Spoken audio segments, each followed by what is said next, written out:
C'est un squat sans électricité, avec un seul robinet d'eau pour plus de 300 occupants. Mais pour cet homme, l'immeuble du centre-ville du Cap, en Afrique du Sud, est sans comparaison avec le bidonville qu'il a quitté un an plus tôt. C'est trop loin. Il n'y a aucune infrastructure, pas de commissariat, pas d'hôpital. Il n'y a rien, absolument rien. L'immeuble est en plein Sea Point, un quartier chic, touristique et blanc de la deuxième ville d'Afrique du Sud, normalement inaccessible pour les plus pauvres qui sont nombreux à travailler ici. On s'en fiche de vivre comme ça si ça montre au gouvernement qu'on veut des maisons dans le centre-ville. S'ils veulent qu'on dégage, le seul moyen, c'est de construire des logements dans le centre.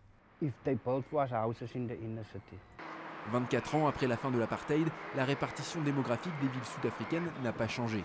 Les Blancs vivent dans des quartiers protégés, proches des opportunités économiques, et la majorité noire continue de s'entasser dans des townships loin du centre, pauvres, mal desservis et souvent très dangereux.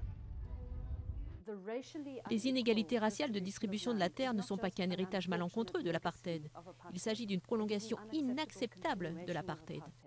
Au Cap, la municipalité reconnaît le problème, mais assure n'avoir pas pu faire différemment, parant au plus pressé à la fin de l'apartheid en 1994. En Afrique du Sud, nous avons construit 4,8 millions de logements. Des logements gratuits, c'est sans précédent.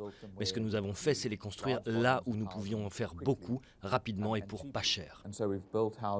Donc nous les avons construits à la périphérie des villes, loin des emplois, des commodités, de tout ce qui passe pour acquis. Qu'elle soit agricole ou urbaine, la terre est un sujet explosif en Afrique du Sud. Le nouveau président Cyril Ramaphosa a promis d'accélérer la réforme foncière et donc la redistribution à la majorité noire. Le chef d'État joue gros sur la question à l'approche des élections générales en 2019.